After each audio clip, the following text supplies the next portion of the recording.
Once again, he must get an answer to the biggest problem that he faces with each passing day. That is, what to eat. Daniel is a young boy in his early 20s, but then, as far as his memory can tell, he had always been on the street alongside his mom. By then, he thought his life was miserable until his mom sadly passed on due to an illness that they could not afford the hospital fees. The thought of how his mom died made him so sad. After her demise, he had to struggle on his own to get something to eat. Daniel has tried almost every street job in his life. He ranged from washing cars to being a cleaner. But there was one cool thing about his personality. He was always positive no matter the situation he found himself in. Because of his nature, he made a lot of friends as well as enemies everywhere he went.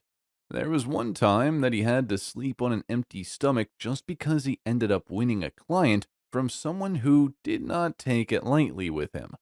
Because he could not afford the school fees, he was not able to attend school all his life. Whenever he sees others going to school, he fantasizes about being them.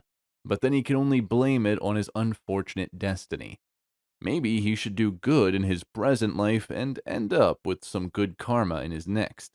He would always tell himself these things when life became arduous.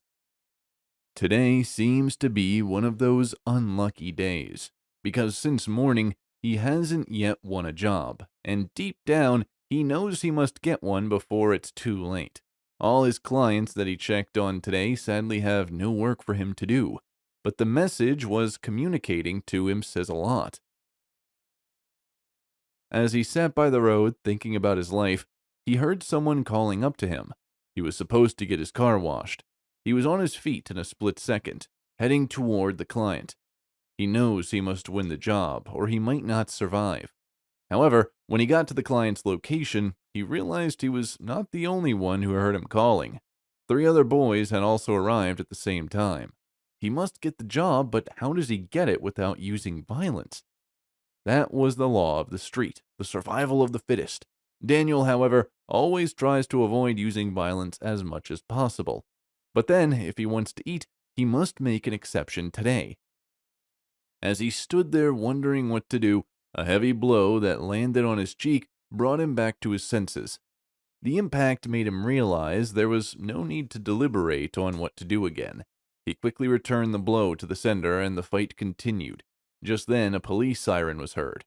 Although they live by the street rules here, if there was one thing they all avoided as much as possible, then it was the police.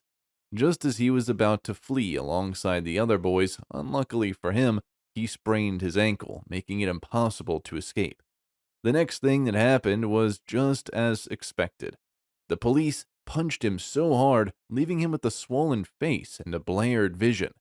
They handcuffed him and sent him to the police station when they were done with him.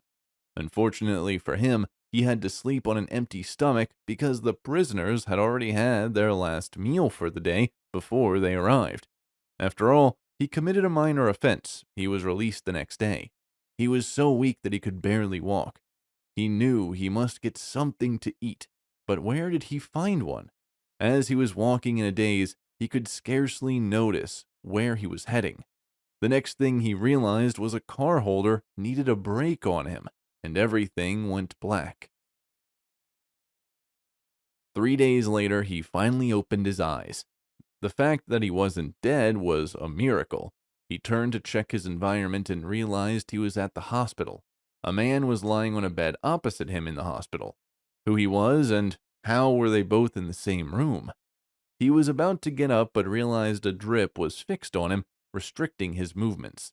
Because he was so weak and tired, he just laid down and began to wonder what exactly happened the day he got knocked down by a car. He was so lost in his thoughts, so much so that he didn't realize it when patients on the other bed walked up to him. Robert is the name of the patient in his room. He was a renowned billionaire who had everything he wanted except good health. It was said that Robert was born with sickle cell disease, so he had been fragile since birth. Robert cleared his throat as though to announce his presence. And it worked because Daniel had been so buried in his thought that he didn't notice when Robert walked up to his bedside. I'm sorry for knocking you down with my car the other time. That day I suddenly lost consciousness while driving and ran into you. How are you now?" He asked, with a look of concern and sincerity written all over his face. "So this was what happened," Daniel said. "But don't worry, I'm a good man. Anyway, I should also be grateful that you did not just hit and run, but brought me to the hospital for treatment. For this, I'm thankful." "Well then, I'm glad. Since you aren't feeling well, I guess you should have let someone else help you out the other time instead of driving alone." "It's a long story, my friend. My family treats me as though I am already dead. All they want is the property I will leave behind after my demise. They wish me dead, dead by each passing day." "Oh, that is sad to hear," Daniel said. "Well, let us talk about you instead. The doctor's test results show that you have had a stomach ulcer for a while now. How did that happen?" Robert asked him. "Well, to make things short, I am a street boy and it isn't easy to get food to eat. Things even became more challenging after the demise of my mom." "Oh, sorry," Robert said. "Well, if you don't mind, can I employ you as my house help? Not necessarily a maid, but more of a friend, because back at home my family doesn't care about me, and it's difficult living alone." "Of course, I would love to have," Daniel reply happily. "Are you sure you want to? Because my family might give you a hard time." "Don't worry, Robert. I have seen and experienced a lot of harsh treatment on the street, so I am no longer scared of such things." Later in the day, Robert and Daniel were discharged from the hospital. Robert ordered an Uber as his car was destroyed in the accident. On reaching Robert's mansion, Daniel was taken aback by its beauty. It looked more like a castle in a Barbie movie. Having lived almost his whole life on the street, this was a rare sight to him. When they entered, the inside of the mansion was so excellent. Just as they expected, when they arrived, Robert's family was seated in the hall watching television. But then, it was as though they had become ghosts because none of them attempted to welcome them home. Robert stays with his stepmom and step-siblings in their mansion. Because his mother died right after giving birth, his dad had to go in for another wife to take care of him. However, her attitude towards him changed after she had her first child. Because of her, his dad died of depression.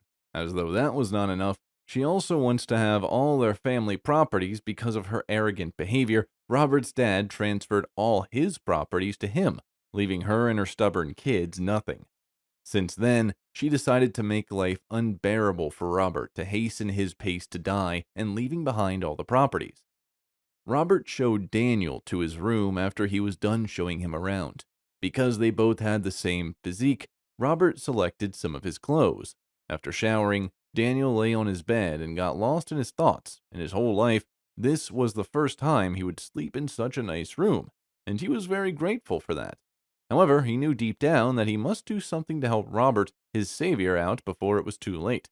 Early the following day, he was already up to clean the house and prepare breakfast for himself and Robert.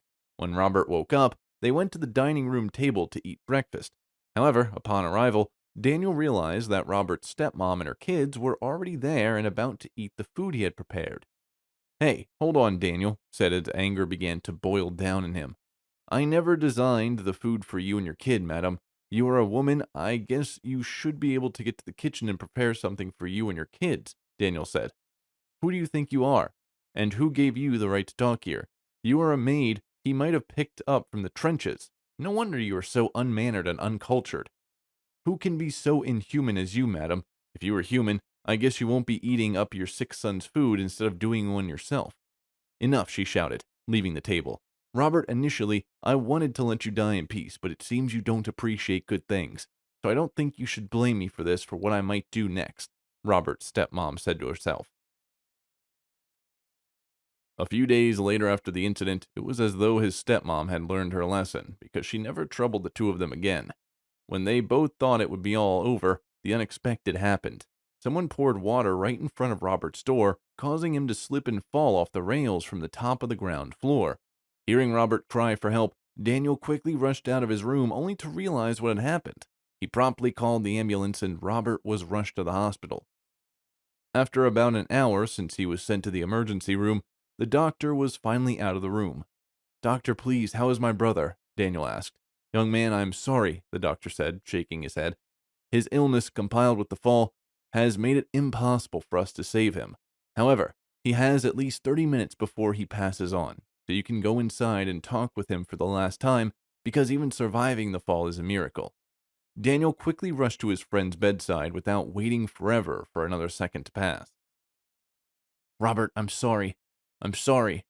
I'm sorry," Daniel cried out with tears flowing freely down his face. "I shouldn't have to go against your stepmom in the first place, or else you won't be in this condition now," Daniel said. "Daniel, although we both know very well who caused my fall, can you please do me a favor?" Robert said, half talking and half coughing. "Sure, I can promise you anything, bro. Just tell me," Daniel replied. "Please don't report her to the police. Although she had always been against me, she will still be the one that raised me." "Okay, I promise you," Daniel said. "Can you help me remove the necklace on my neck?" Robert said. When Daniel was done removing the necklace, Robert asked him to keep it. "Daniel, this necklace is something that I love for the sake of our friendship. Can you please keep it for me?" Robert asked Daniel, and without waiting for him to answer, he pushed it into his hands. Robert's stepmom came to the hospital purposely to get him to sign the property transfer documents, and then it was too late, because Robert passed away before she arrived. A week after Robert's burial, their family lawyer came to announce the next owner of the properties. However, the lawyer insisted that Daniel was present at the meeting. In the document, it was stated that the property's next owner was the one who wore the necklace that Robert always wore. Unknowingly to his stepmom, the necklace symbolized ownership, not the transfer document that she had schemed all her life to get him to sign. Daniel was close to tears after the revelation. A letter that Robert left behind was given to Daniel, and it read, "Daniel, I appreciate all the care and kindness you showed me, which I did not get from my own family. This is my way of saying thank you, so please accept the properties. I believe you should manage and use them wisely. In my next life, I hope we will be born brothers. Till we meet again, it's a bye."